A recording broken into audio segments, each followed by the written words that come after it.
ಮೇಲ್ಮನೆಯಲ್ಲಿ ನಡೆದಂತ ಗದ್ದಲ ಗಲಾಟೆ ನಂತರ ಜೈಲು ಪ್ರತಿಭಟನೆ ಹೊಡೆದಾಟ ಹಲ್ಲೆ ಹೀಗೆ ಬಹಳ ದೊಡ್ಡ ಉದ್ದಕ್ಕೆ ಪಟ್ಟಿಯಾಗುವಂತ ಘಟನೆಗಳಿಗೆ ಸಾಕ್ಷಿಯಾಯಿತು. ಈಗ ಜೈಲಿನಿಂದ ಬಿಡುಗಡೆ ಆಗುವಂತ ಹಂತಕ್ಕೆ ಬಂದು ತಲುಪಿದೆ ಸಿಟಿ ರವಿ. ಕೆಲವೇ ಕ್ಷಣಗಳಲ್ಲಿ ಎಂಎಲ್ಸಿ ಸಿಟಿ ರವಿ ರಿಲೀಸ್ ಆಗುವ ಎಲ್ಲ ಲಕ್ಷಣಗಳು ಕಾಣಿಸ್ತಾ ಇದ್ದಾವೆ. ಹೈಕೋರ್ಟ್ ಆದೇಶದ ಹಿನ್ನೆಲೆ ಸಿಟಿ ರವಿ ಬಿಡುಗಡೆ ಆಗ್ತಾರೆ. ಮೇಲ್ಮನೆಯ ಗದ್ದಲ ಗಲಾಟೆ ಹೊಡೆದಾಟ ಹಲ್ಲೆ ಪ್ರತಿಭಟನೆ ಒಂದು ಸರಣಿ ಘಟನೆಗಳಿಗೆ ಕಾರಣವಾಯಿತು. ನಂತರ ಅರೆಸ್ಟ್. ಈಗ ನೋಡಿ ಸಿಟಿ ರವಿಯನ್ನು ದಾವಣಗೆರೆಯ ಐಬಿಗೆ ಕರೆದೊಯ್ದಿದ್ದಾರೆ ಪೊಲೀಸರು. ಕೆಲವೇ ಕ್ಷಣಗಳಲ್ಲಿ ಸಿಟಿ ರವಿ ಸುದ್ದಿಗೋಷ್ಠಿ ಮಾಡುವಂತ ಸಾಧ್ಯತೆ ಇದೆ.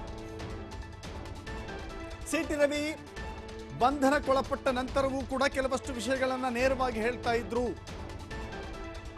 ಸಿಟಿ ರವಿ ತಾವು ಅನುಭವಿಸಿದಂಥ ಪೊಲೀಸರ ಕಿರುಕುಳ, ಪೊಲೀಸರ ನಡೆಸಿಕೊಂಡಂತ ರೀತಿ ಅದೆಲ್ಲವನ್ನು ಕೂಡ ಮಾತನಾಡ್ತಾ ಹೋಗ್ತಾ ಇದ್ರು. ಮಧ್ಯರಾತ್ರಿ ಹಠ ಹಿಡಿದು ರಸ್ತೆಯಲ್ಲಿ ಕುಳಿದು ನನ್ನನ್ನು ಯಾಕಿಲ್ಲಿ ಕರ್ಕೊಂಡ್ ಬಂದಿದ್ದೀರಿ ಅಂತ ಹೇಳಿ ಪೊಲೀಸರಿಗೆ ತರಾಟೆಗೆ ತೆಗೆದುಕೊಂಡಿದ್ರು. ಸೊ ಈಗ ಸಿಟಿ ರವಿ ಸುದ್ದಿಗೋಷ್ಠಿಯ ಎಲ್ಲ ಲಕ್ಷಣಗಳು ಕಾಣಿಸ್ತಾ ಇದ್ದಾವೆ. ಸಿಟಿ ರವಿಯನ್ನ ಬೆಳಗಾವಿಯಿಂದ ಬೆಂಗಳೂರಿಗೆ ಕರೆತರುವ ಒಂದು ಪ್ರಯತ್ನ ಸಾಗಿತ್ತು. ಮತ್ತೊಂದು ಕಡೆ ಸಿಟಿ ರವಿ ಪರ ವಕೀಲರು ಹೈಕೋರ್ಟ್ಗೂ ಹಾಗೂ ಜನಪ್ರತಿನಿಧಿಗಳ ವಿಶೇಷ ಕೋರ್ಟ್ಗೂ ಕೂಡ ಜಾಮೀನಿಗೆ ಅರ್ಜಿಯನ್ನು ಸಲ್ಲಿಸಿದ್ರು.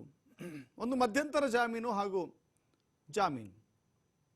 ಈಗ ಹೈಕೋರ್ಟ್ ಅವರನ್ನ ಬಿಡುಗಡೆ ಮಾಡಬೇಕು ಅಂತ ಆದೇಶ ಮಾಡಿದೆ, ಜಾಮೀನು ಮಂಜೂರು ಮಾಡಿದೆ. ಸೊ ಹೀಗಾಗಿ ಸಿಟಿ ರವಿಯನ್ನ ಈಗಲೇ ಇನ್ನೇನು ಕೆಲವು ಹೊತ್ತಿನಲ್ಲಿ ಅವರನ್ನ ರಿಲೀಸ್ ಮಾಡುವಂತ ಎಲ್ಲ ಲಕ್ಷಣಗಳು ಗೋಚರಿಸ್ತಾ ಇದ್ದಾವೆ. ಅವರ ಪರವಾಗಿ ಕೆಲವಷ್ಟು ಬಿಜೆಪಿ ಕಾರ್ಯಕರ್ತರು ಟೋಲ್ನಲ್ಲಿ, ಹೆಬ್ಬಾಳು ಟೋಲ್ ಅಂತ ಕಾಣಿಸುತ್ತೆ, ಆ ಟೋಲ್ನಲ್ಲಿ ಅವರ ಜಯಘೋಷಗಳು ಕೂಡ ಕಾಣಿಸ್ತಾ ಇತ್ತು.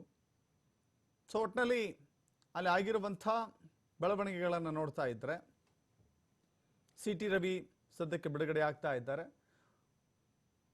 ಅವರ ಹೇಳಿಕೆ, ಆಕ್ಷೇಪಾರ್ಹ ಹೇಳಿಕೆ, ಅದು ಕೂಡ ಒಬ್ಬ ಮಹಿಳಾ ಸಚಿವರಿಗೆ ಅವರ ಅಶ್ಲೀಲ ಪದದ ಬಳಕೆ, ಇದೆಲ್ಲವೂ ಕೂಡ ಸಾಕಷ್ಟು ಚರ್ಚೆಗೆ ಗ್ರಾಸವಾಗಿತ್ತು. ಅನೇಕ ವಿರೋಧಾಭಾಸಗಳನ್ನು ಎದುರಿಸಬೇಕಾಯಿತು. ಸುದೀರ್ಘ ವಾದವೂ ಕೂಡ ಇವತ್ತು ನಡೀತು. ಜನಪ್ರತಿನಿಧಿಗಳ ವಿಶೇಷ ಕೋರ್ಟ್ನಲ್ಲಿ ಸುದೀರ್ಘ ವಾದವೂ ಕೂಡ ನಡೀತು. ಸಿಟಿ ರವಿ ಅವರ ಪರವಾಗಿ ಅಶೋಕ್ ಹಾರನಹಳ್ಳಿ ಅವರು ವಾದವನ್ನು ಮಂಡಿಸಿದ್ರು. ಇನ್ನೊಂದು ಕಡೆ ಲಕ್ಷ್ಮೀ ಹೆಬ್ಬಾಳ್ಕರ್ ಪರವಾಗಿ ಶ್ಯಾಮ್ ಸುಂದರ್ ವಾದವನ್ನು ಮಂಡಿಸಿದ್ರು. ಏನೆಲ್ಲ ಲೋಪದೋಷಗಳಾಗಿದೆ, ಯಾವ ಕಾರಣಗಳಿಗಾಗಿ ಈ ಘಟನೆ ನಡೆದಿದೆ, ಘಟನೆಯ ನಂತರದಲ್ಲಿ ನಡೆದಿರುವಂಥ ಅನೇಕ ಅಂಶಗಳನ್ನು ಉಲ್ಲೇಖ ಮಾಡಿ ಇಬ್ಬರು ವಕೀಲರು ವಾದವನ್ನು ಮಂಡಿಸಿದ್ರು. ವಾದ ಮತ್ತು ಪ್ರತಿವಾದವನ್ನು ಆಲಿಸಿದಂಥ ಕೋರ್ಟ್ ಇಂಥ ತೀರ್ಮಾನಕ್ಕೆ ಬಂದಿದೆ. ಈಗ ಬಿಡುಗಡೆ ಆಗ್ತಾ ಇರುವಂಥ ಸಿಟಿ ರವಿಯ ಘಟನೆ, ಅಂದರೆ ಸಿಟಿ ರವಿ ಬಿಡುಗಡೆ ಆಗ್ತಾ ಇದ್ದಾರಲ್ಲ, ಸಂಭ್ರಮ ಮನೆ ಮಾಡಿದೆ. ಕಾಂಗ್ರೆಸ್ ವಿರುದ್ಧದ ಆಕ್ರೋಶ ಅವರು ಹೊರ ಹಾಕ್ತಾ ಇದ್ದಾರೆ.